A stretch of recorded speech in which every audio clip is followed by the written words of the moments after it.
खा खाकर अदरक हो गई है। सहारनपुर के बहादुरगंज में सुशीला अपने परिवार के साथ रहती थी।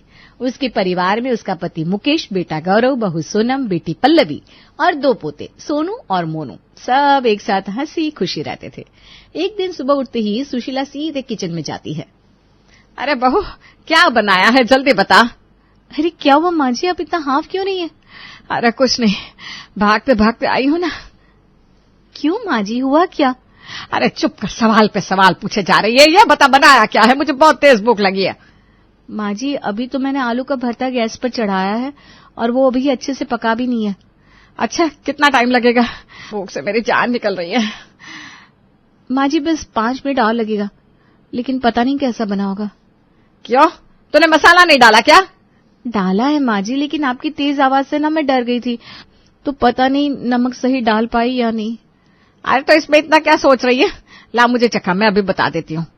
सच माँ जी आप चखेंगी? अब तुझे लिख कर दूं क्या? नहीं माँ जी देती हूँ।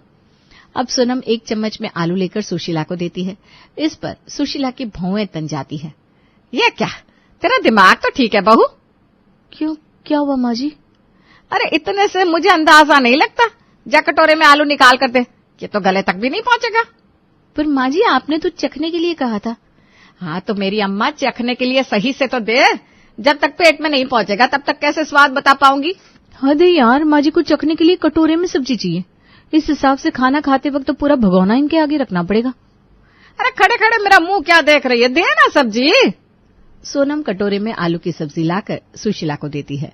2 मिनट में ही उसकी सास सारी सब्जी चट कर जाती है। उसके बाद बोली, ठीक है सब्जी, बस अभी थोड़ी देर और पका लेना। ठीक है माँ जी। अब घर में जब भी कुछ बनता सुशीला चखने के बहाने कटोरी भरकर सब्जी ले लेती। सोनम उससे कहना चाहती है, लेकिन गौरव उसे चुप रहने का इशारा कर देता। सुशीला हर बार ऐसा जताती जैसे वो खाने को चख कर देख रही है, लेकिन असल में वो पूरी कटोरी खत्म कर देती। एक दिन, अरे माँ जी आपने तो पूरा कटोरा भरकर खा लिया। हाँ तो क्या हुआ बहू, स्वाद पता करने के लिए थोड़ा ज्यादा लेना पड़ता है। बहू इसकी तो ये रोज की आदत पड़ गई है अब। माँ जी अगर आप ऐसे ही खाना चखोगी तो फिर सब लोगों के लिए खाना कम पड़ जाएगा। तो फिर और बना लेना है। ये सुनकर सोनम बड़बड़ाते हुए किचन में चली गई, लेकिन तभी सुशीला की पड़ोसन विमला वहां आई। अरे हाँ विमला, बैठ बैठ। सुशीला मैंने सुना है तू अपने घर की टेस्टिंग एक्सपर्ट बन गई है। अरे नहीं तो ऐसा कुछ भी नहीं है, किसने कहा तुझसे? अरे मुझे तो सबके घर की उड़ती उड़ती खबर मिल ही जाती है। पिछले जन्म में जरूर तू कबूतर रही होगी या फिर छिपकली। क्या हुआ सुशीला, क्या सोचने लगी? अरे नहीं नहीं कुछ नहीं, मैं तो बस ये सोच रही थी। कितना सोचती है ना तू पूरे मोहल्ले के बारे में, हैं? अरे तो मुझसे कुछ छिपता है क्या? वैसे मैंने भी सुना है तेरी बहू मायके से वापस नहीं आ रही। ऐसा क्या कर दिया तूने उसके साथ? अरे मैं बाद में आती हूँ, मुझे ना एक काम याद आ गया। हाँ हाँ ठीक है, निकल तू, और अगली बार ना मेरे निजी मामले में टांग मत अड़ाइयो। विमला सबके सामने अपनी पोल खुलने से पहले ही वहां से निकल जाती है। कुछ दिन बाद सोनम गाजर मटर की सब्जी बना रही थी, तभी सुशीला किचन में आ गई। उसने सोनम से कहा, अरे वाह बहू, आज तो तू बढ़िया सब्जी बना रही है, ला जरा चखने के लिए, देखो तो नमक ठीक है कि नहीं। अच्छा रुकिए माँ जी, अभी देती हूँ। सोनम चम्मच में थोड़ी सब्जी लेकर सुशीला को देने लगी। ये देखकर वो भड़क गई। अरे पागल, इतने से क्या पता चलेगा, कटोरी भर कर लिया तभी तो बता पाऊंगी। पर माँ जी आपको सब्जी चखनी ही है ना, पूरी खानी थोड़ी ना है। अरे ऐसे कैसे स्वाद का पता चलेगा? मम्मी लेकिन थोड़ी सब्जी से भी सब्जी के टेस्ट का आइडिया लग सकता है। चुप कर तू, मैं बहू से बात कर रही हूँ ना। ठीक है माँ जी, अभी लाती हूँ कटोरी। हाँ ये हुई ना बात, अब सही रहेगा। माँ जी को तो चखने का मतलब ही नहीं पता, इनका मुंह पेट में है। तभी किचन में पल्लवी आ गई और सोनम से बोली, लगता है भाभी मम्मी को सब्जी चखने के बहाने भरपेट खाने की आदत है। हाँ मुझे भी यही लगता है। वाह वाह बहू, बहुत टेस्टी है सब्जी है। मुझे तो लगता है माँ जी के सामने पूरा टिफिन ही रख दूंगी, तब भी माँ जी का बस चखना ही हो पाएगा। सही कहा भाभी आपने। एक दिन पल्लवी की दोस्त नेहा उससे मिलने उसके घर आई। बातें और हंसी मजाक करने के बाद पल्लवी अपने दोस्त के लिए बनाना शेक बनाने किचन में चली गई। वो बनाना शेक बना रही थी, तभी वहां सुशीला आ गई। क्या बना रही हो बेटा? कुछ नहीं मम्मी, नेहा के लिए बनाना शेक बना रही हूँ। अरे वाह बेटा, वेरी गुड। ला थोड़ा सा मैं भी चख लेती हूँ। मम्मी ये मेरे दोस्त के लिए है। अरे मैं बस थोड़ा सा ही तो चखूंगी, पीना थोड़ी ना है। ठीक है ये लो। इतने से कैसे पता चलेगा? बड़ा गिलास लाना। बड़ा ग्लास? मम्मी सीधे सीधे बोलो ना, चखना है या पीना। अरे बेटा, एक घूंट में क्या स्वाद आएगा है? तभी किचन में काम करते हुए सोनम को हंसी आ गई। माँ जी, आपने तो चखने के नाम पर पूरा ग्लास ही खत्म कर दिया। अब मेरी दोस्त क्या पिएगी मम्मी? अरे कोई बात नहीं बेटा, और बना ले। माँ जी कभी नहीं सुधरेंगी। अगले दिन सोनम और सुशीला बाजार सामान लेने गई। वहीं रास्ते में सुशीला को एक समोसे की दुकान दिखी। अब वो सोनम को लेकर उस दुकान पर गई और दुकानदार से बोली, भैया जरा एक समोसा चखने को दो, स्वाद अच्छा हुआ तो और ले लूंगी। ये लो माँ जी। दुकानदार ने जैसे ही सुशीला को एक समोसा दिया, सुशीला पलक झपकते ही पूरा समोसा खा गई। अच्छा है भैया, एक और दो, स्वाद और पक्का हो जाएगा। माँ जी, ये आप यहाँ क्यों तमाशा कर रही हैं? ये हमारा किचन नहीं, बाजार की दुकान है। अरे चुप कर, जब देखो तब चपड़ चपड़, शांत खड़ी रह। दुकानदार ने दूसरा दिया, फिर तीसरा, फिर चौथा समोसा देने के बाद दुकानदार ने पैसे मांगे तो सुशीला बहाने बनाने लगी। माँ जी, आपके 4 समोसे के 40 रुपए हुआ, लाओ। अरे भैया, समोसा चखने का पैसा थोड़ी ना होता है। वैसे भी तुम्हारे समोसे कल के रखे आलू के बने लग रहे थे। वाह माता जी, अगर मैं सबको ऐसे ही समोसा चखाऊंगा तो हो चुकी मेरी कमाई। चलो फटाफट पैसे निकालो। माँ जी, आपने 4 समोसे खा लिए, अब पैसे तो देने ही पड़ेंगे ना। अरे हम इतने सालों से यहीं से समोसे खरीदते आ रहे हैं, एक आध समोसा तो फ्री बनता ही है। जी, आपका फ्री का हिसाब अलग ही चलता है माँ जी। वैसे भी आप जब यहीं से समोसे लेती हो तो चक्कर खरीदने का क्या मतलब है? अरे वो भैया। अरे वरे कुछ नहीं, जल्दी मेरा पैसा दो और हटो यहाँ से। पता नहीं कहाँ से आ जाते हैं, समोसा चखना है। ये सुनकर पास खड़े ग्राहक सुशीला को देखकर हंसने लगे। अम्मा जी ने तो पूरे दिन के नाश्ते का इंतजाम एक साथ कर लिया। भैया अगली बार हम भी ऐसे ही चखेंगे। अब सबके सामने सास, बहू और दुकानदार में बहस होने लगी।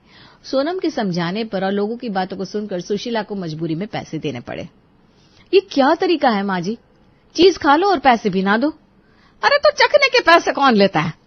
माँ जी, कोई दुकानदार चीज चखने के पैसे नहीं मांगता, लेकिन आपका चखना खाने जैसा ही होता है। अरे छोड़ अब।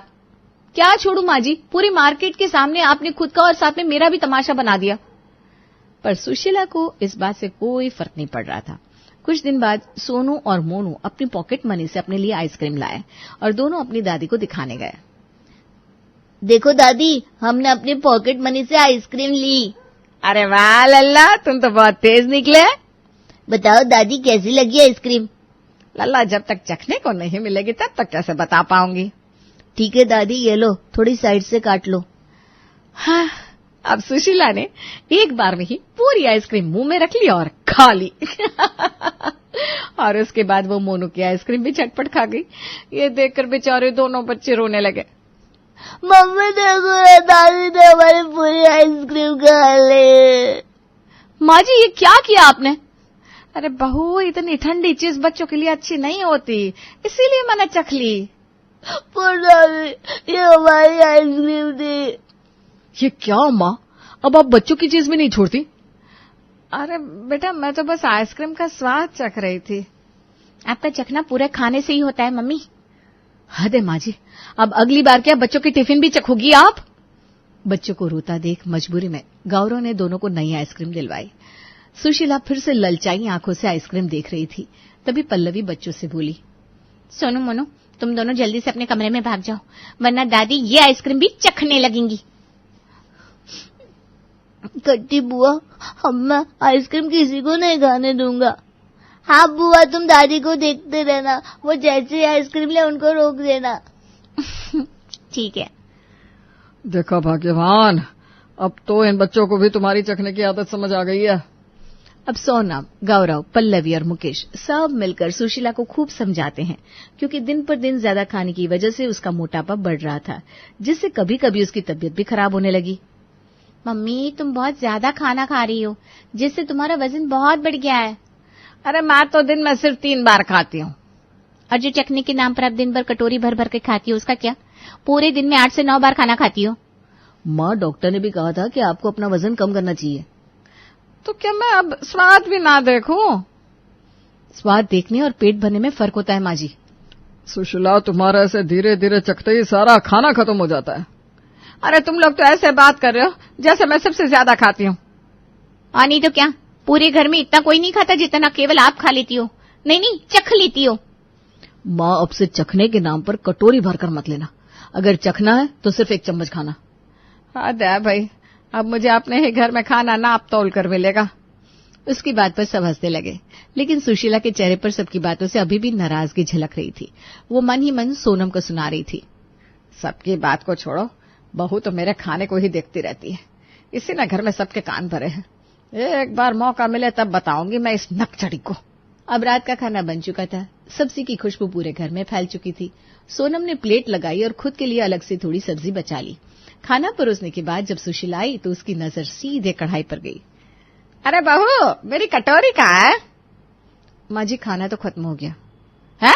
कैसे खत्म हो गया? रोज की तरह मेरी कटोरी नहीं रखी? आप चख चख कर सब खत्म कर देती हैं, तो अब कैसे बचता? क्या बचता? अरे माँ, आज खाना थोड़ा कम बना था ना, इसलिए खत्म हो गया। क्या मतलब कम बना था? या बहू ने मुझे भूखा रखने का प्लान बनाया था? सब समझती हूँ मैं। माँ, आप चखने के नाम पर ही रोज आधा खाना खत्म कर देती हो, तो भला खाना कैसे बचेगा? तो क्या मैं इतना खाती हूँ? नहीं नहीं, तुम तो बस चखती हो, और वो चखते चखते खाना गायब हो जाता है। सुशीला गुस्से में जमीन पर पैर पटककर वहां से चली गई। सोनम ने गौरव को देखा और वो मुस्कुरा दी। अगले दिन रविवार का दिन था। मालती अपनी बहन से मिलने उसके घर आई। जैसे ही उसने सुशीला को देखा, उसकी आंखें फटी की फटी रह गई। दीदी, ये क्या हाल बना रखा है तुमने अपना? अरे वाह मालती, तू क्या हुआ भाई? ठीक तो हूँ मैं।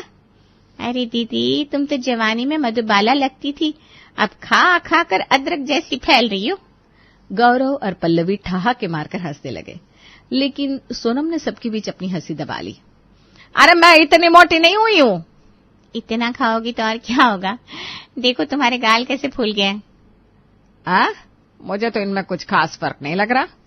माँ जी, फर्क तो बहुत लग रहा है, बस आपको दिख नहीं रहा। मम्मी, माँ से सही कह रही हैं। अगर आप इसी रफ्तार से खाती रही ना तो लोग आपको गोलगप्पा समझ लेंगे।